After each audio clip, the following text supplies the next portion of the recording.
तो ऐसे ही एक गरीबदास जी का शिष्य किसी कामवश कहीं जा रहा था और उसने गर्मियों के दिन थे, रास्ते में एक गांव के बाहर किसी तालाब के किनारे बैठ कर स्नान करके सुबह सुबह नितनेम कर रहा था। सुबह का नितनेम कर रहा था। तो वहां पर एक वासियर गांव है पंजाब स्टेट में, लुधियाना से थोड़ी सी दूरी पर एक वासियर गांव है।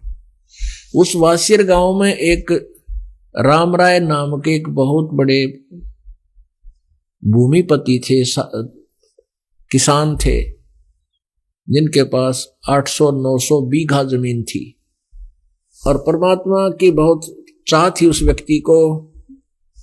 और वाणी, जो गुरु ग्रंथ साहिब की वाणी से भी वो लोग काफी प्रभावित होते हैं, पंजाब के जो वासी हैं। तो उसने सुबह सुबह जब वो परमात्मा की वाणी सुनी, सुरीली आवाज में वो भक्त गरीबदास जी का शिष्य बोल रहा था, तो वो बैठ गया वहां जा करके। कौन? राम राय, उसको उर्फ नाम से झूमर करा भी कहते थे। तो वो बैठ गया वहां पर, सुनता रहा। जब उसने अपना पूरा क्रियाक्रम कर लिया तब उसे प्रार्थना की कि महाराज जी भगत, ये वाणी कौन से महापुरुष की है? सारी डिटेल बताई गई कि गरीबदास जी महाराज हैं, उनको परमात्मा मिले थे, सतलोक लेकर गए थे। आंखों देखने के बाद फिर उस परमात्मा की महिमा का वर्णन इस वाणी में किया हुआ है। तो उसने उस गरीबदास जी के शिष्य से पूछा राम राय ने, क्या ये संत चोला छोड़ गए या अभी जीवित हैं? उनको बताया गया कि वो अभी वर्तमान में है। तो उस पुण्यात्मा राम राय जी ने सोचा भी ऐसे महात्मा के तो दर्शन करने चाहिए जो इतनी अमृतवाणी वर्तमान में बोल रहे हैं, ये कोई आम व्यक्ति नहीं बोल सकता। तो उसी समय वहां से अगले दिन उसने वहां से प्रस्थान किया गरीबदास जी के दर्शनार्थ, एक महान महात्मा जान के। अब पुण्यात्मा, हमने संत की वेशभूषा कैसी जान रखी है कि या तो मुंड मुंडा रखा हो, कति उस तरह फिरवा रखा हो सिर पे, और मूछ मुंडा रखी हो, कत्ती गोटम गोट हो रहा, लाल कपड़े पहन रखे हो, तो वो महात्मा होता है। हम मानते, ऐसा मानते थे जब तक हमें अध्यात्म ज्ञान नहीं था और संत की पहचान नहीं थी। या फिर सिर पे बड़ी जटा हो, जैसे सरदार रखते हैं, दाढ़ी हो, केवल लंगोट बांध रखा हो, शरीर पे राख मसल रखी हो, हाथ में चिमटा हो, धूना ला रखा हो, आग जला रखी है तो आसपास, या कति को कान पड़वा रखा हो, ऐसी वेशभूषा वाले को हम संत महात्मा मानते थे। यही दृष्टिकोण था उस राम राय का। अब राम राय जी वहां से पैदल चले, लगभग 250 वर्ष पहले की बात है। तो वहां पहुंचे कहाँ? छुड़ानी जाकर पूछा कि भाई महाराज गरीबदास कहाँ है? तो किसी ने बताया भाई महाराज तैसा कोई ना, एक किसान है, वो सामने मकान है उसका। वहां जाकर पूछा भाई गरीबदास महाराज जी से मिलना है मैंने। तो वहां कुछ भक्त बैठे थे, गांव इधर उधर के आए थे। उन्होंने कहा भाई महाराज जी तो खेतों में गए हैं, जंगल में गए हैं घूमने के लिए। राम राय ने पूछा कि कितनी देर में आएंगे? वहां उपस्थित व्यक्तियों ने बताया भी पता नहीं, मौज है उनकी, आओ तब आ जाना, हो तो शाम तक भी ना आवे। तो उस राम राय ने सोचा मैं 250 किलोमीटर आ गया, 300 किलोमीटर आ गया, अब दर्शन करके ही जलपान करूंगा। आया उद्देश्य यही लेकर था। तो उसने पूछा भी कौन सी दिशा में गए हैं जंगल में, वो वहीं ढूंढ लेता हूं। उन्होंने बता दिया इस साइड में गए हैं। तो वो राम राय वहीं से चल दिया। आगे से क्या था, गरीबदास जी किसान थे, जाट उसमें जाति में जन्म था, किसान थे और अपना हल जोतते थे। उस समय वो अच्छी एज हो गई थी भगवान गरीबदास जी की। अपना हल जोतते थे, घर का सब कार्य करते थे सुचारू रूप से। तो जंगल से पशुओं का चारा काट के, जैसे ज्वार काट के उसका बंडल सा बना के बरोटा और सिर पर रखे आम थे सुबह सुबह। अब उस राम राय जी ने, सरदार जी ने पूछा कि उनको किसान जानकर कहने पूछा, रे भाई मैंने गरीबदास महाराज जी से मिलना है। आपने देखा उनको यहां आसपास ही बता रहे थे। अब गरीबदास जी तो अंतर्यामी हो गए थे भगवान से परिचित होने के उपरांत। परमात्मा कहते हैं साहिब तेरी बंदगी से जीव हो तो परमात्मा पीयू बन जाता है।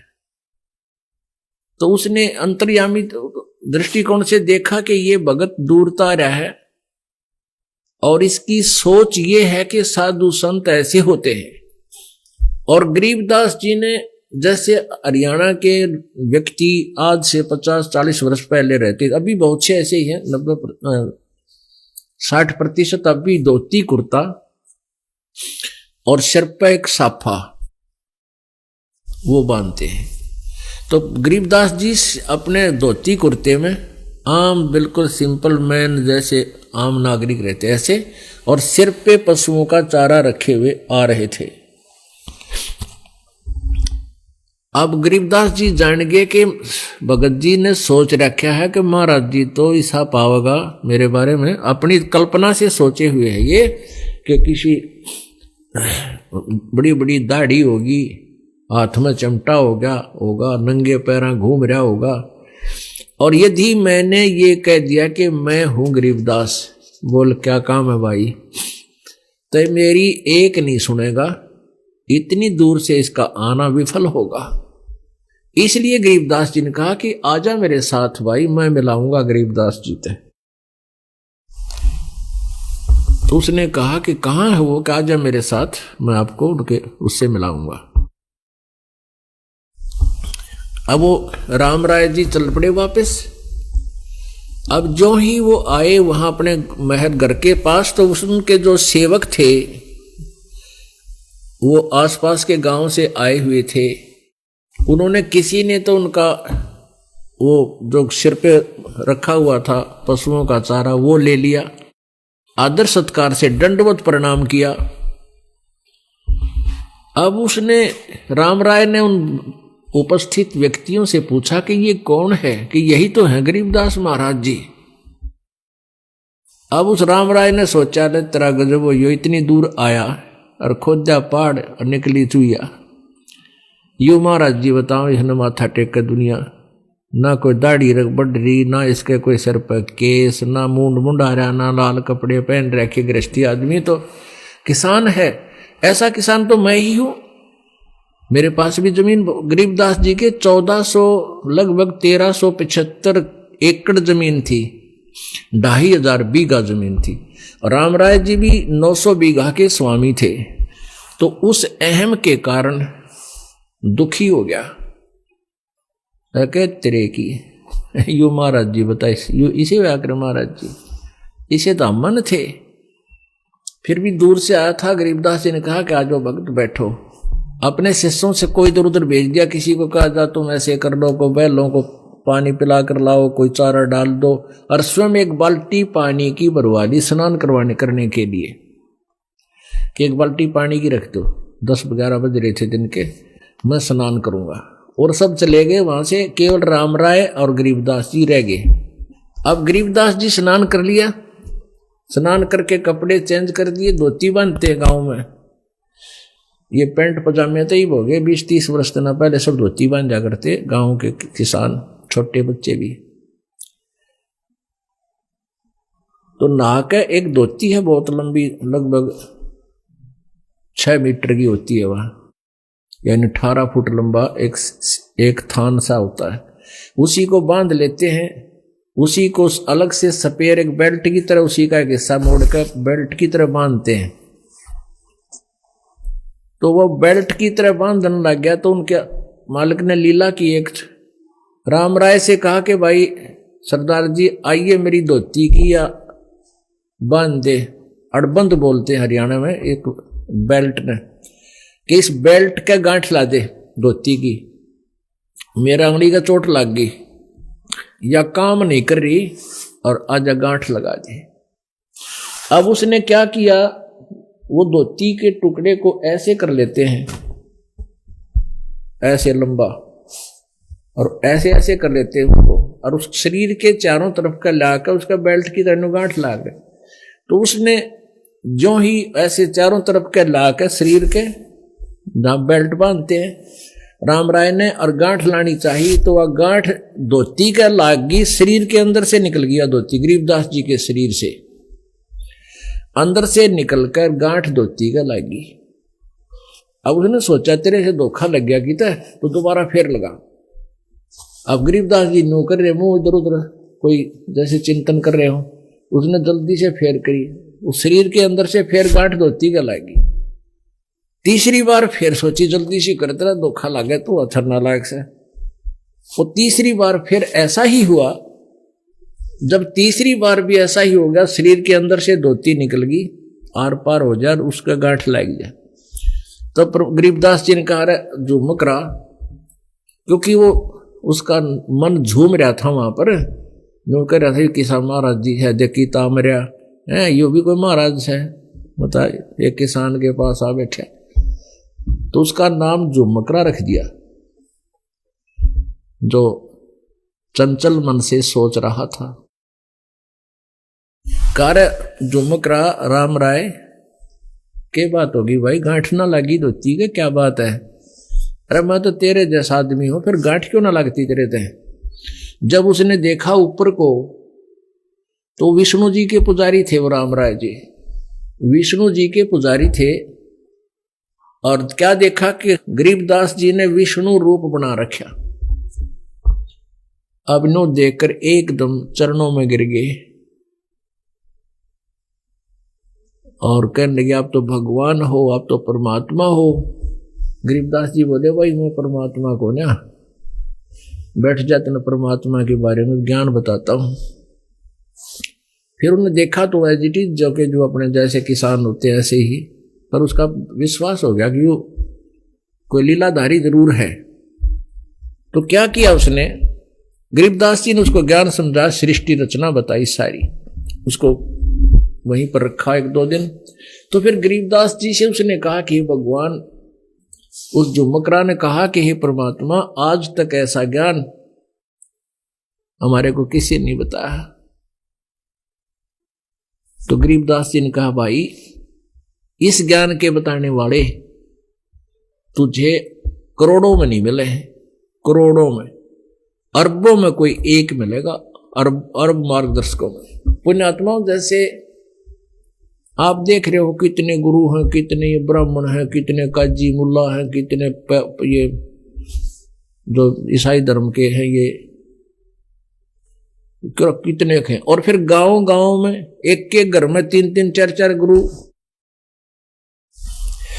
एक किसी के बच्चे का कोई गड़बड़ हो जाती है, हमने देखी नो कहते कोई पड़ोसन आवेगी, कह क्या होगी, क्या हो गया बेबे तेरे बच्चे का अगदी बीमार चल रहा है, कोई दिन तो बेटी है या बेटा बीमार है, तो नो कहेगी इसका कान तला टीका ला दे, यहाँ काली शाही थे।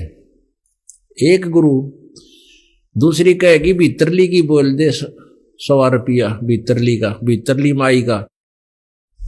2 गुरु, तीसरी आओगी बारली का धर दे गुड़। 3 गुरु, चौथी कहेगी इसके ऊपर कह के मैं वायर दे।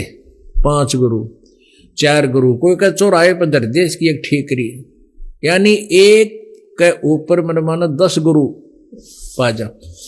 ऐसे एक 5-10 हजार की आबादी में 5000 गुरु पाओगे। ये मार्गदर्शक, आध्यात्मिक मार्गदर्शक। और फिर ये अन्य बताने वालों की तो कमी है को नहीं।